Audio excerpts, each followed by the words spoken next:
코로나 팬데믹 이후 한인타운 내 불법 하우스 도박이 다시 기승을 부리고 있습니다. 경찰은 대대적인 단속을 예고했습니다. 캘리포니아 주지사 소환 선거가 하루 앞으로 다가왔습니다.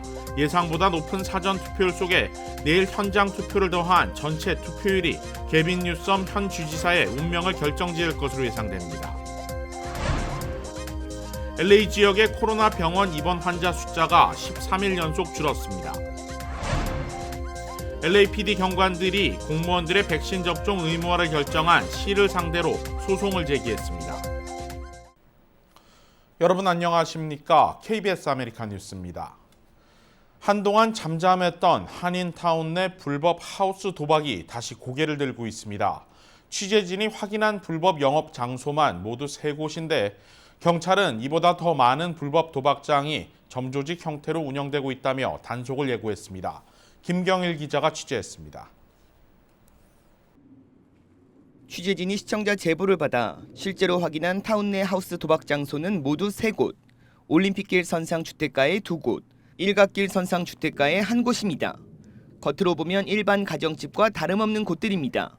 그러나 인근 도로는 물론 집 마당까지 여러 대의 차들이 주차돼 있고 주위로 3개 블록에 걸쳐 망을 보는 사람도 있습니다.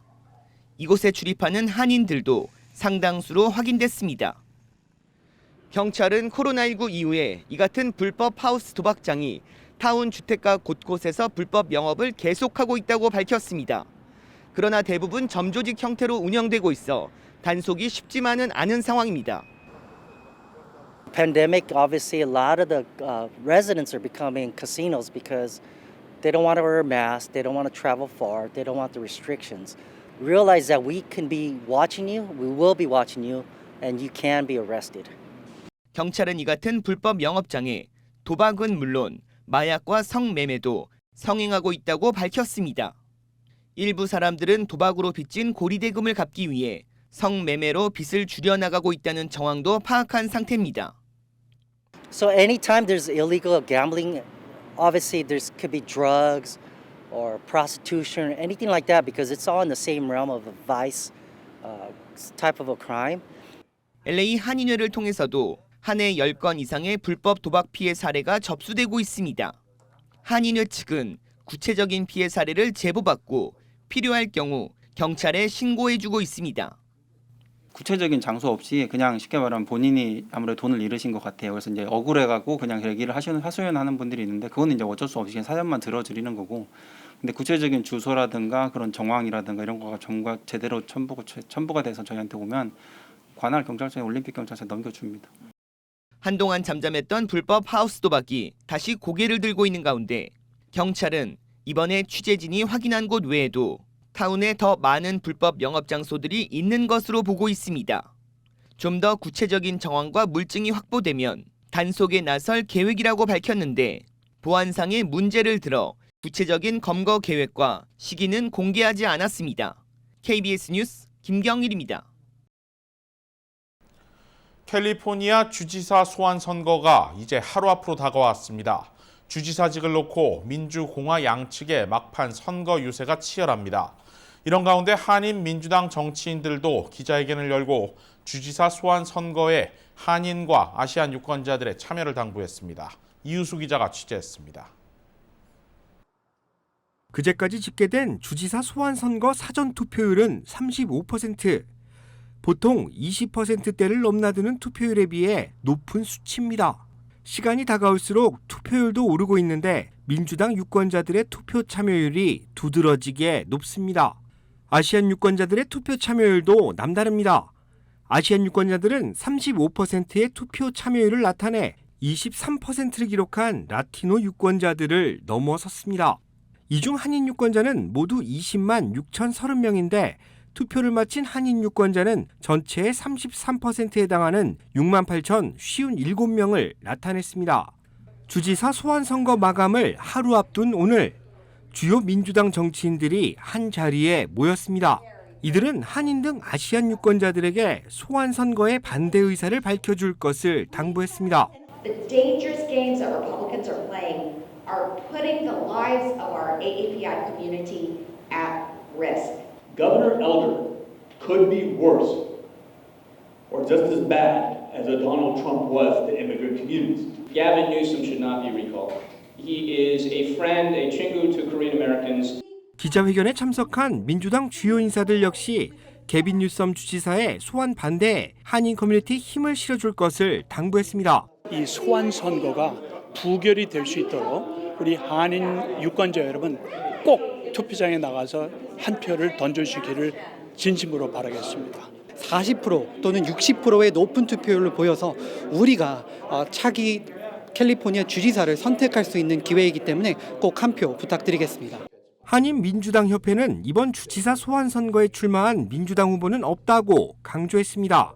때문에 민주당을 지지하는 유권자의 경우 1번 질문에 반대하고 2번 질문은 그냥 넘어가 줄 것을 부탁했습니다. 개빈 뉴섬 캘리포니아 주지사의 정치적 운명을 결정하는 소환 선거가 하루 앞으로 바짝 다가왔습니다. 투표는 내일 오전 7시부터 오후 8시까지 남가주 각 지역에 마련된 투표소에서 진행됩니다. KBS 뉴스 이우수입니다. 내일 선거 결과에 따라 현 주지사가 자리를 지킬 수도 아니면 새로운 주지사가 탄생할 수도 있습니다. 결국 변수는 투표율에 달려있다는 분석입니다. 선거 하루 전날인 오늘까지 각종 여론조사에서 개빈 뉴섬 캘리포니아 주지사는 과반을 넘는 50% 후반대의 안정적 지지를 유지하고 있습니다. 여론조사 결과가 그대로 선거에 반영될 경우 다른 출마 후보들의 득표율과 상관없이 뉴섬 주지사는 자리를 지킬 수 있습니다. 변수는 투표율입니다. 이번 선거는 2년마다 정기적으로 치러지는 예비선거나 중간선거 또는 4년마다 치러지는 대선이 아닙니다. 공화당 지지자들을 중심으로 현 민주당 주지사에 대한 퇴출 서명이 모아졌고 이에 따라 일정이 확정된 특별선거입니다. 일반적으로 비정기적으로 치러지는 보궐선거의 경우 투표율이 낮게 나옵니다. 또 여론조사의 모든 응답자가 투표에 나설 것이라는 보장이 없는 상황 속에서 소환선거를 성사시킨 공화당 유권자들의 결집이 민주당 측 유권자보다는 더 강하다는 분석입니다. 공화당이 유력한 대체 후보인 레리 엘더를 중심으로 현 개빈 뉴섬 주지사의 실정을 부각시키는 데 주력하는 이유입니다. So there's no front where I can think of where this man has done a good job. Not on schools, not on homelessness, not on the way he shut down this state to the point where we've only recovered half of our jobs pre-pandemic as opposed to 2/3 national average. 뉴섬 주지사는 이번 선거를 공화당의 정치적 음모로 부각시키며 자신을 지켜줄 민주당 유권자들의 투표를 최대한 독려하고 있습니다. Either we vote no on this recall or in a matter of weeks the next governor of the state of California is Larry Elder. 민주당 강세주에서 공화당 주도하에 성사된 선거라는 점, 과거 소환 선거에서 민주당 주지사를 퇴출시키고 공화당 주지사가 당선됐던 전례도 있습니다. 여기에 더해 백인 민주당 주지사 대 흑인 공화당 후보를 향한 유색인종 유권자들의 표심 역시 선거 결과에 대한 변수로 작용할 전망입니다. 비록 민주당 지지 성향이 강한 사전 투표율은 높게 나왔지만 당일 현장 투표는 공화당 유권자들이 상대적으로 더 많습니다. 전체적인 투표율이 높다면 현 개빈 뉴섬 주지사에게 유리하고 낮다면 불리할 것이란 전망입니다. 개빈 뉴섬 주지사의 최대 적은 다른 후보가 아닌 자기 자신입니다. LA 지역의 코로나 병원 입원 환자 마스크 착용 의무화와 백신 접종자 증가로 인해 3주째 입원 환자 수가 줄어든 것으로 보고 있습니다. 한편 LA 카운티 보건국은 내부 작업 등으로 인해 신규 감염자 수와 사망자 숫자 등 각종 주요 수치를 발표하지 않았다며 이번 주부터는 모든 수치를 발표한다고 밝혔습니다. LA시가 모든 공무원들을 대상으로 백신 접종 의무화 조치를 내린 가운데 LAPD 소속 경관들이 LA시를 상대로 소송을 제기했습니다. LAPD 소속 경관 6명은 지난 토요일 시정부의 강제 백신 접종 명령을 금지시켜달라며 연방지법에 소송을 제기했습니다. 소장에 따르면 이들 경관들은 LA시가 공무원들의 헌법적 권리를 침해했고 정당한 법 절차를 무시한 채 백신 접종을 의무화시켰다고 주장했습니다.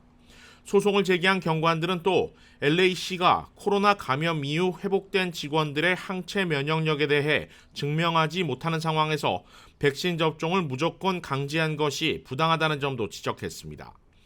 LA시 단일 기관으로는 가장 큰 LA 경찰국은 팬데믹 이후 지금까지 3,036명, 일선 경관들만 2,482명이 코로나19에 감염됐습니다. 12,000여 명인 전체 직원 수와 비교하면 무려 4명당 1명꼴로 감염된 것인데 이 중 2,856명은 감염 이후 회복돼 일선 업무에 복귀한 것으로 집계됐습니다.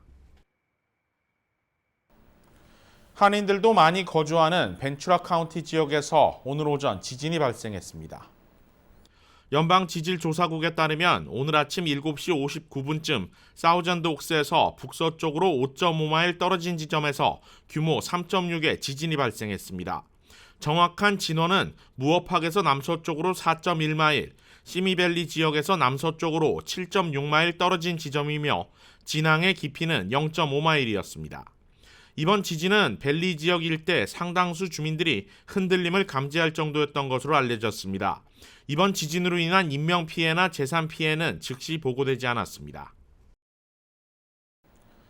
조지아 애틀랜타 교외의 한 아파트 단지에서 대형 폭발 사고가 발생해 건물 일부가 무너져 내리고 4명이 다쳤습니다. 사고는 어제 오후 1시 24분경 조지아 애틀랜타에서 북쪽으로 16마일가량 떨어진 던우디시의 한 아파트 단지에서 발생했습니다. 신고를 받고 출동한 구조대가 유독가스와 연기가 새어나오는 것을 목격한 뒤 주민들을 대피시키던 도중 폭발이 일어난 것으로 알려졌습니다.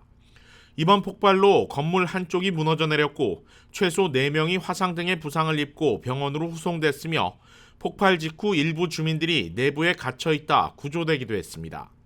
아파트는 3층 높이의 다세대 건물로 이번 폭발로 50여 세대 가구가 파손 피해를 입었습니다.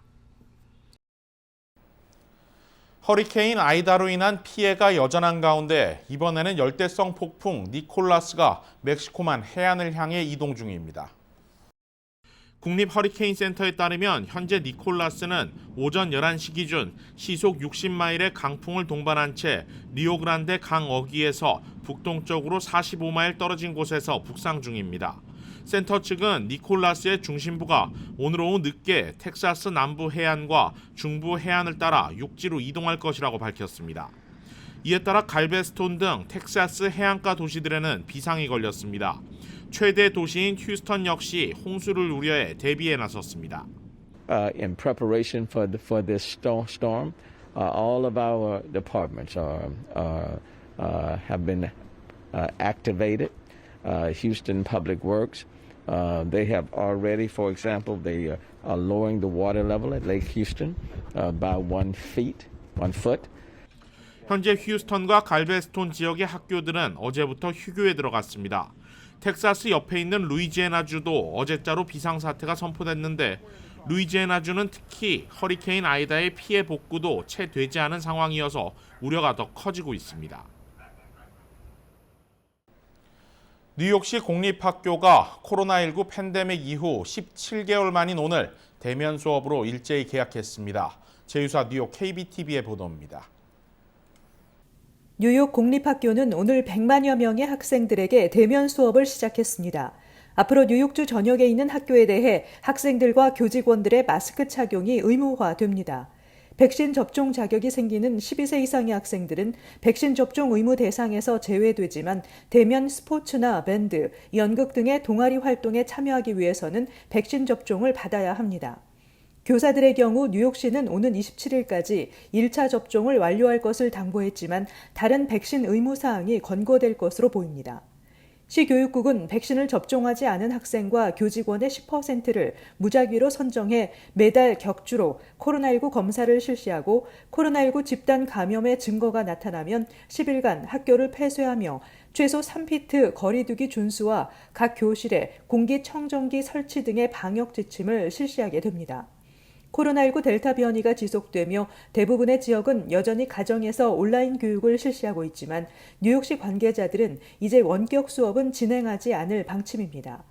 뉴욕시는 지난 학기에도 비대면 수업과 대면 수업을 병행했지만 학부모 대다수가 전면 원격 수업을 선택했는데 빌 드블라지오 뉴욕시장은 이번 학기에는 이러한 선택이 불가능할 것이라 강조했습니다.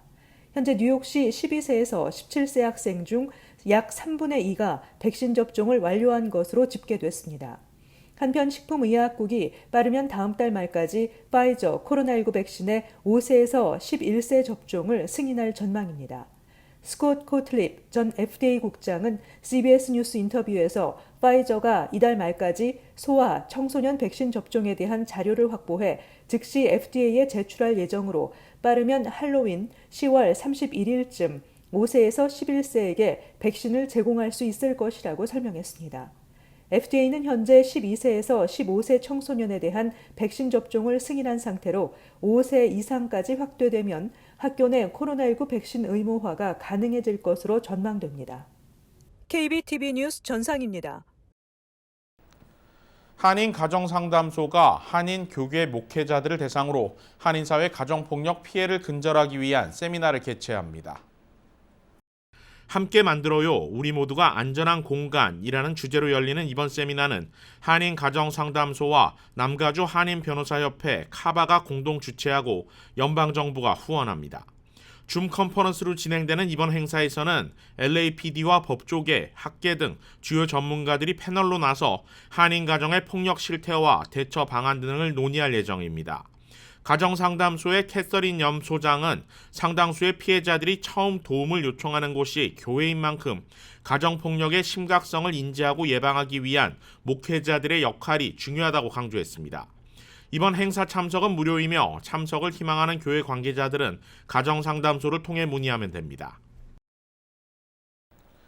KBS 아메리칸 뉴스는 시청자 여러분들의 제보를 받습니다. 뉴스 마칩니다. 고맙습니다.